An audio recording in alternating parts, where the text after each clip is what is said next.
It's water. So hello, you guys. I want to thank you so much, Zipporah, for inviting me to this beautiful intertwining of our community, because it is sincerely necessary to have, and I've said in my videos before, that camaraderie, that family familial foundation of bariatric weight loss surgery. We are a special group of people, and 350,000 people join our group every year. And I think that that is remarkable.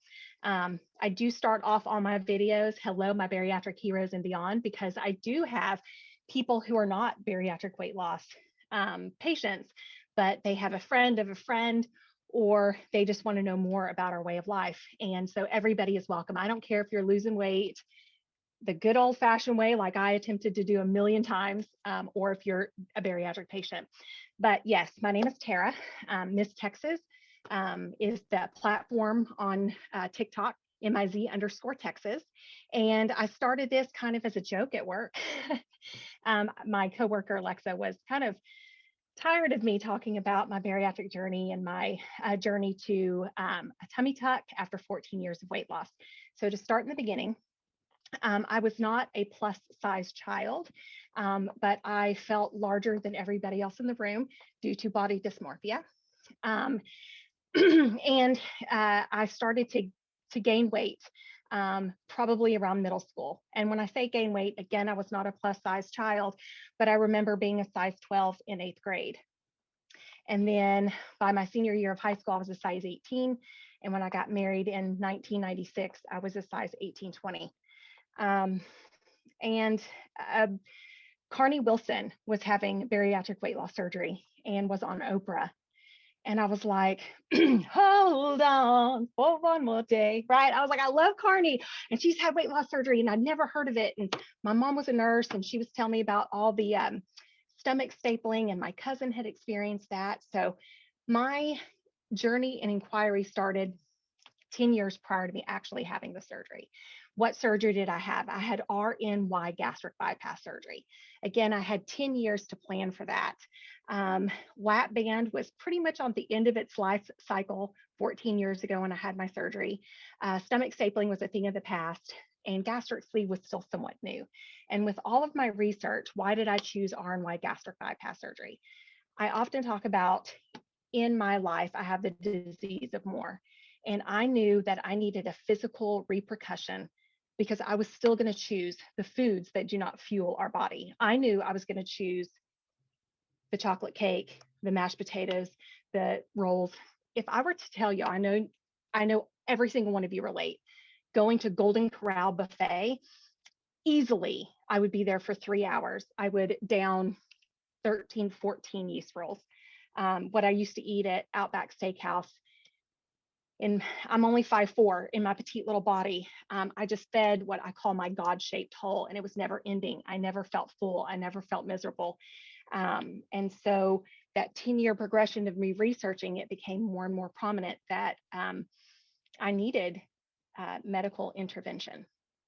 So after several miscarriages, my first husband joined the military, and all that entailed, I became more serious about having the weight loss surgery.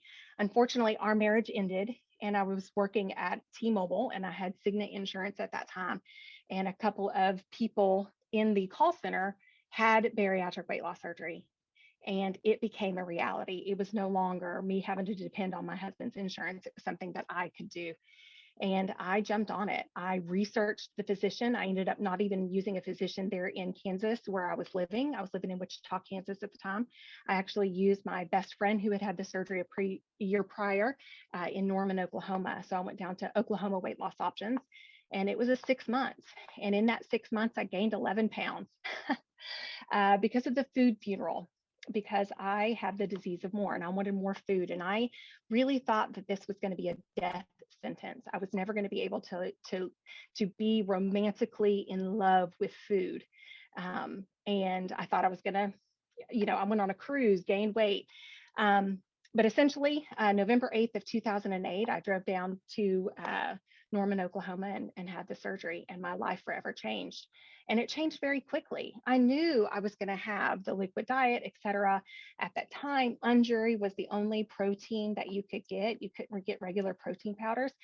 And up until recently, just the word Unguri would make me cringe. So when I joined this TikTok and I found out about Fairlife, I'm like, well, I'm going to try it, right? And I fell in love with it. Recently found devotion in the last week. So people new to their journey are experiencing so many things. Why did I have bariatric weight loss surgery? I was tired of being plus size. I was tired of wearing my husband's shirts. I was tired of not being able to be feminine. In my brain, I looked like a 1940s pinup model. And unfortunately, my body was more not that way. And when my first husband asked me of the divorce and he told me that he didn't love me, he wasn't attracted to me, I was putting all of my self-love into somebody else's vision of me. So when my second husband loved me as a plus size person, he did not want me to have weight loss surgery, but I had already started the process when we started dating. And I continued that process. 1 week post-op, I was cooking for him, and I was cooking a cream cheese chicken shredded inside of a croissant. The Pillsbury one where you pop the can open, and I cooked him, and the overwhelming need to ingest that bread was all-consuming. So 1 week post-op, I did have a half croissant, and that was my very first experience with dumping syndrome. And as the solidified dough came up, I was so thankful that my body reacted the way that I wanted it to react. I needed a negative repercussion for making not healthy choices. My love of food has never changed. I do everything in moderation. In fact, because I eat such petite portions at this point, even 14 years later, can I eat a cup, sometimes even 2 cups of food? Absolutely, but I prioritize my proteins. But I knew very early on that proteins was where it was at. So I started incorporating things that I never thought I could. I hated yogurt at the time, and Yoplait was really the only yogurt. But then I did Fage, and I added stevia sweeteners, and eventually Cherini syrup. And now, of course, I found Jordan Skinny syrup. And so I've just really manipulated. I eat fish now, which prior to surgery, I never ate fish. And so I've really learned to fall in love with food again in a much more healthy relationship way. And taste buds do change. Again, I do hate seafood, or I did. I couldn't even stand catfish, and now I can't. I can't get enough. I would say, and I know that I touch on it quite often. Mental health is absolutely got to be primary when you're going on this journey. The reason I say that is because your whole relationship, everybody, your work environment, you have to figure out and toe the line being around work relationships. Your spouse, if y'all were dating and y'all fell in love over food and that is no longer your primary source of entertainment, you've got to figure that out and make sure that you still love your husband without a meal in front of you.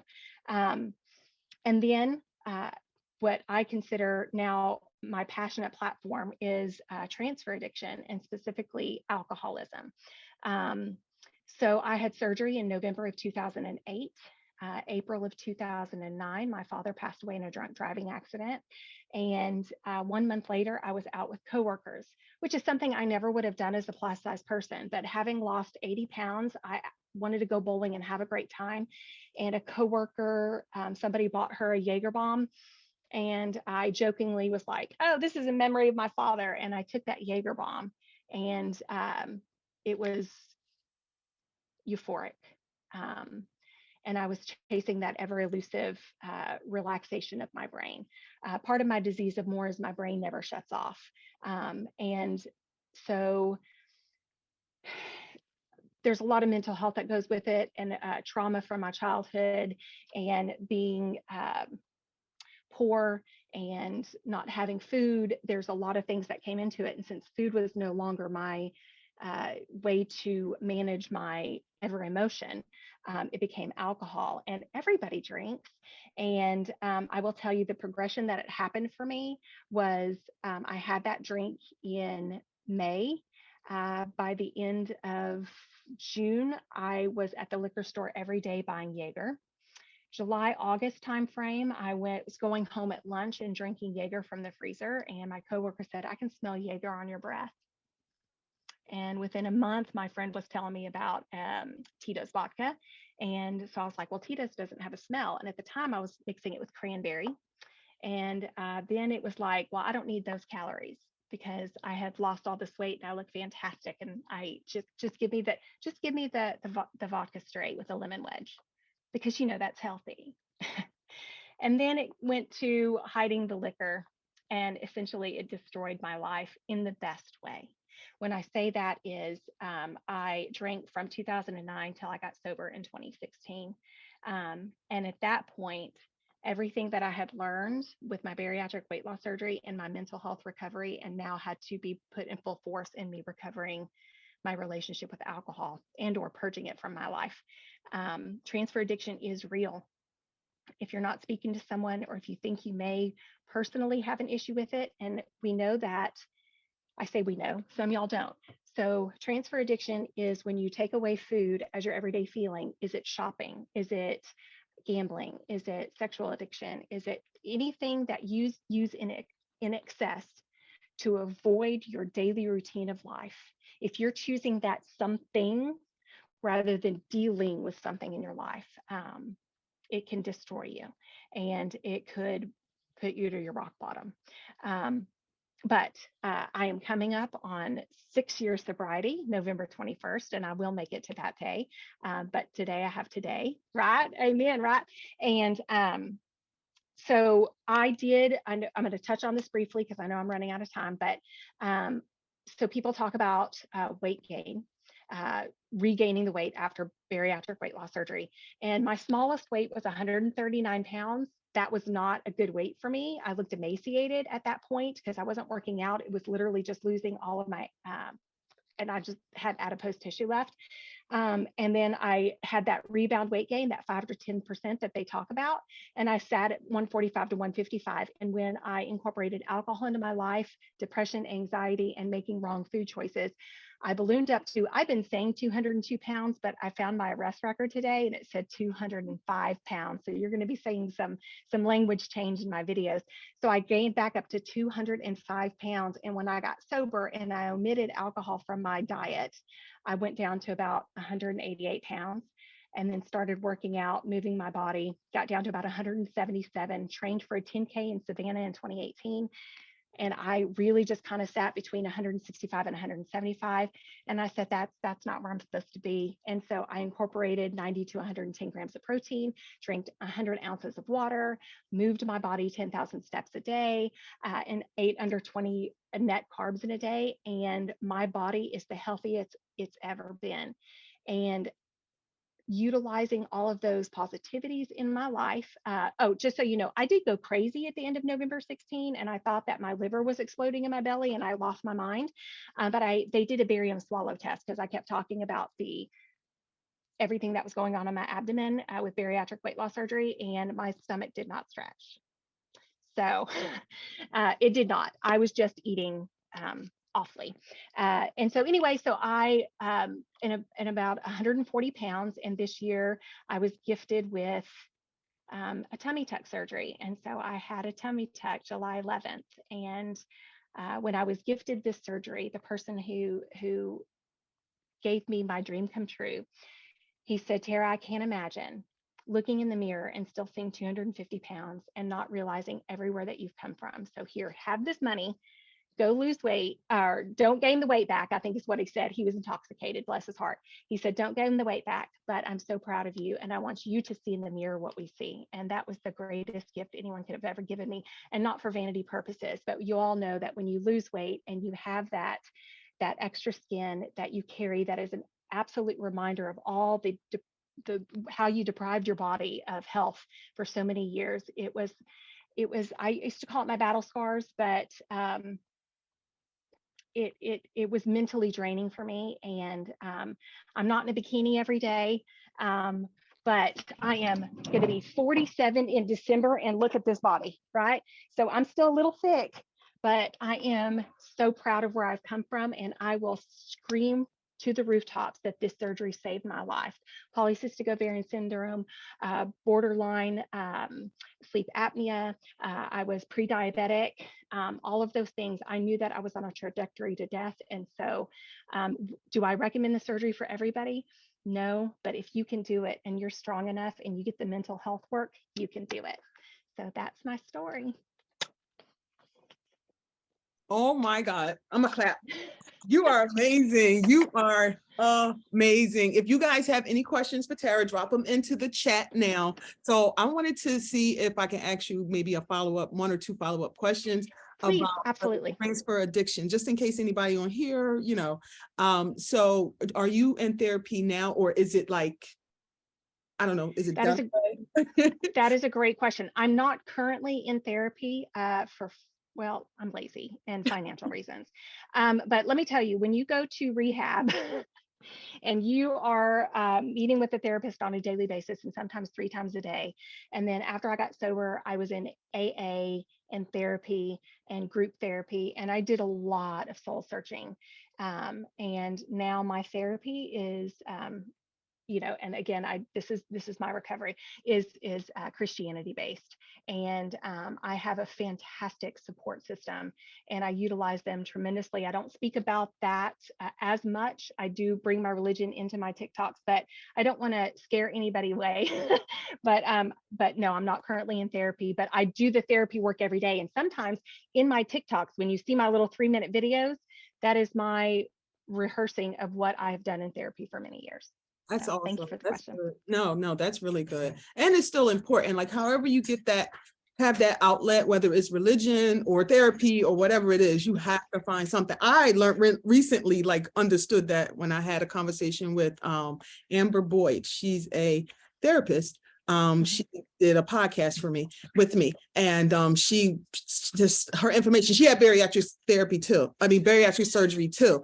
And she just opened up my eyes to understanding the necessity behind it, because I didn't think it wasn't necessary or was necessary. I just, I'm just trying to work through my own stuff myself. And she opened up my eyes to understanding how essential it is after you have weight loss surgery. So, and before. Oh, she's here. Hi, Amber. I will say a therapist is how I coined the term the disease of more, because sitting there, we were talking about how I have obsessive compulsive eating and so I open a bag of Doritos. I eat all the folded ones because they taste the best. I eat all the whole ones because they're beautiful. And then I feel bad and shameful for the crumbs, and I end up eating the entire bag. Now, my name is Tara, and so I terrorize a bag of chips. And then we were just talking about, how I want more sex. I want more, whatever there's more of. And she goes, you have the disease of more. And I'm like, oh, that's what I have. And so that's why a therapist helped me coin that term. Like you say that you have, hi, my name is Tara, I'm an alcoholic. Hi, Tara, I'm an overeater. But this entails everything. I want more. So. That's good, because I was wondering how you came up with that, but that's really good. I really appreciate you being on here. Yes. You are amazing, absolutely amazing. If you can stick around, just in case anybody have any questions. If not, it's okay too. Like whatever you want to do. Yeah. I'm not. Yeah, I'm here. I really appreciate you so much, and I absolutely love you. And I'm so glad you got that gift that you wanted for the tummy thing. When I saw that, like your whole journey, I can't even stop talking about you, but your whole journey to me is just like so inspiring. And I know you are helping a lot of people just by sharing your everyday, even when you're frustrated and even when you're upset, and you make the video and like I get sassy. I do. So, because you need sass in your life, okay? It's okay. You do. I'm happy to do it, and I'm happy to answer anyone's questions. And I do have like 104,000 followers, but I will 100% answer every DM. And if there's a question in the comments, I try very hard to answer those questions. So please do not hesitate to reach out to me. She's awesome, you guys. Thank you, Tara. You're so welcome, my love.